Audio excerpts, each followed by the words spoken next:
Welcome to beautiful Puerto Rico. You probably saw our video yesterday. I spent the day looking around at some of the very, very nice neighborhoods. But today, we're spending the day driving around, looking at the devastation that Hurricane Maria did 7 months ago. Right here behind me is a ginormous wind farm. I got a rain on the lens. Look at these things. They're like destroyed, like almost every one of them. It's actually really sad to see that. Think how much money they put into that. But what does a Category 5 hurricane do to windmills? We're seeing it right now. Wow. Okay, I just walked up on this giant piece of the turbine that is broken. What's inside of one of these giant things? You got this styrofoam that's at the top. This that I'm looking at right here broke off of that giant windmill and flew over here in the field a half a mile away. And it's wrapped around this tree right here and got stuck in the trees. Look at that. Unbelievable. Unbelievable. That's crazy.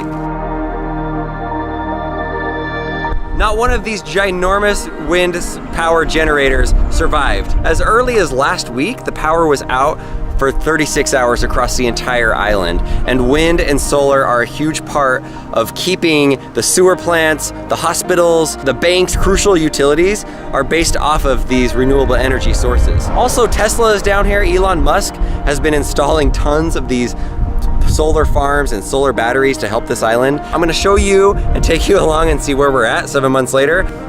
You can see the power is out. We are in the heart of San Juan. So you just kind of have to four-way stop it.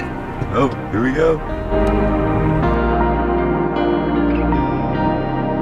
Whoa, we just found a ginormous solar panel farm, but not only that, it looks like they had solar panels there before the storm and they just got completely demolished. Like they're cleaning them up right now. Right here on the side of the freeway, broken solar panels, glass just here. We've got piles of solar panels right there. As Hurricane Maria came through here, it wiped out almost the entire thing as the eye wall hit this area. Look at all that garbage right there.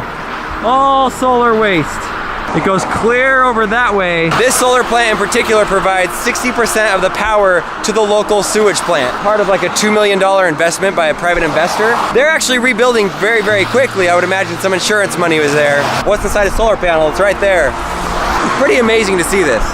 That was insane. Why didn't these solar panels hold up? I mean, you know you're building these things in the Caribbean, in a place where hurricanes come through. For the last 100 years, all of the hurricanes have turned at like the last minute and they haven't hit Puerto Rico. And it's kind of like this thing that locals thought, yeah, we're not gonna get hit by hurricanes. Some that we talked to last night, that's kind of what they thought. When Maria came through, the one that came through the week before just totally dodged it, just like normal. I mean, there are giant containers down there of battery packs and inverters and everything. Whoa.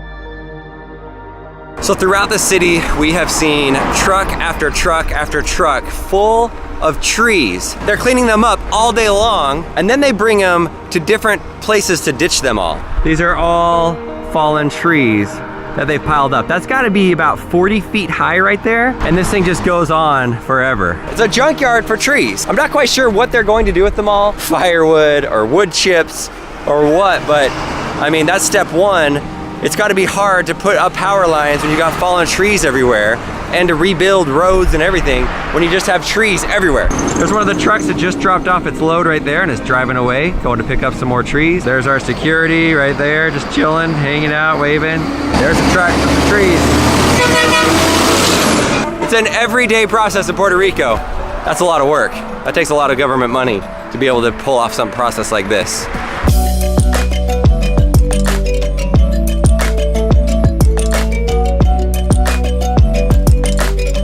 We are in a building that was completely destroyed by hurricane and they've cleaned out all the stuff since. There's a vending machine. What's inside the vending machine? There it is. This is part of a hotel that was shut down after Maria came through. Look at this, guys. Are you seeing this power pole? Somehow, because it has lines going both ways, it kept it up. It's cracked right there, and then it comes down. There's another crack. The crazy thing is, guys, this is America. We are in America. I know it's not one of the 50 states. This is a territory, but this is America.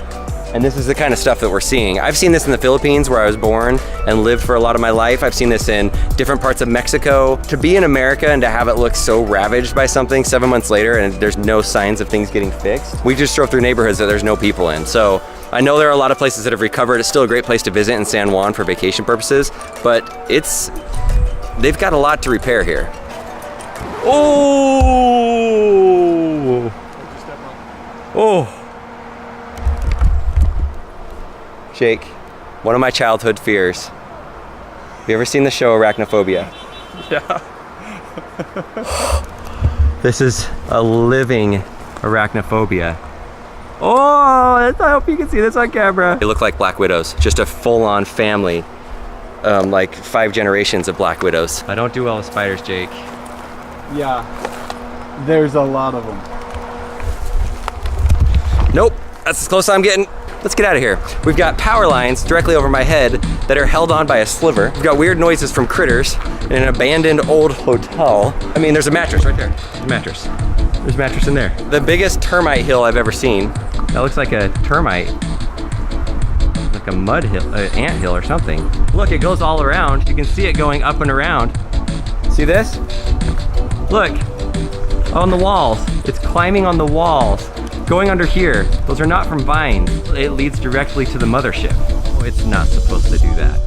I don't think that's gonna withstand another category 5 or 4 or 3 or 2 or even a tropical storm or even an afternoon rain shower. That could be down any second. Oh man. All right, so Jake's been the one to give us the tour. He's been like taking me around. He's come here a few times, so it's been really nice to have some help. But make sure you check him out on his Sea Tallers channel. We've done some stuff with him before with the ice cream truck, so we're gonna do some more things coming up pretty soon. So I'm sneaking in here. You seriously scared me. What a punk. Never mind, don't check him out. Just kidding.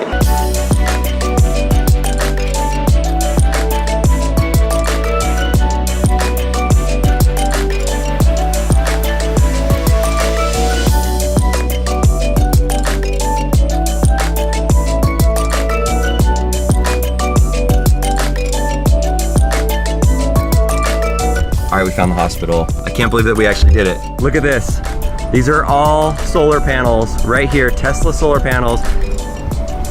And then over there is a children's hospital. It's been 7 months since the hurricane hit, but yet last week the power went out on the entire island.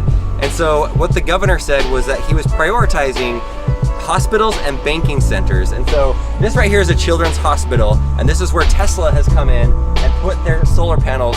They basically just took over the parking lot, put all these solar panels on here, and then they put their battery over there. And then what I think is interesting is over here, you can see that it's just all gravel. And I'm not sure, look, they're still putting the fence up right now, and I'm not sure if it's gonna be for a parking lot, maybe to expand it since they took over this part, or if they're gonna put more solar panels in. But kind of cool that even if the power goes out on the grid on the island, Tesla has it set up so that the hospital should be able to come online very quickly. Tesla has 1,000 Tesla power walls, which is like this big bank full of batteries. And so what happens is these solar panels will collect the energy from the sun and store it in this giant battery pack so that at the moment that the power goes out on the regular grid, they can instantly transform over to the energy that's in the battery. What Tesla hopes to do is have Puerto Rico be kind of an example of to maybe possibly make an entire island off the grid and just have it be solar and batteries that run it.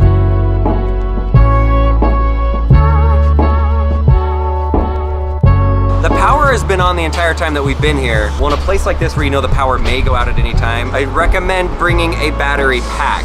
This is the one that's my favorite. This is the Crave Plus battery. With one battery, I can get 3 full charges easy, and it's a super fast charge on here. All right, so now that my phone is charging, let me know your thoughts. Let me know your thoughts on the rebuilding process. What did you like today? What do you think was interesting? There's no perfect power source. I do like the alternative energy though, wind, solar. And yes, while we saw a lot of devastation with the different types of wind and solar, I don't want you to think, oh, we don't ever want to make those because they're just gonna explode. You already saw they're halfway done rebuilding the solar right now. So hopefully Hopefully they build them a little bit stronger this time so they can withstand another hurricane like Hurricane Maria. Hopefully Maria doesn't come through too. I'm excited for the future. You know that we drive an electric vehicle right now. I'm really into this type of renewable energy, and I hope that more countries adopt what they're doing here in Puerto Rico. And a huge shout out to Tesla for stepping in and working with the governor to try to make schools and banks and hospitals all set up so that when there is an emergency, they can run off of their solar power batteries.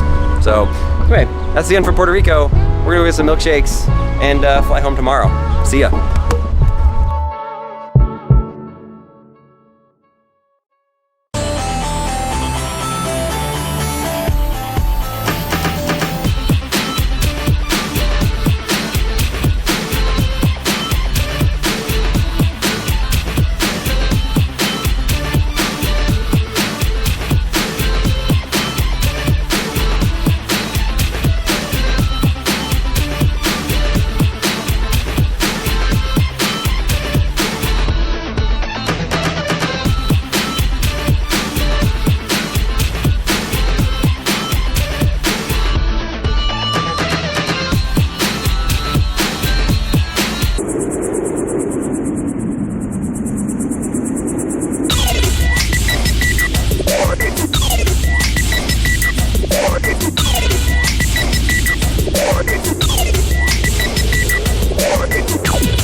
One.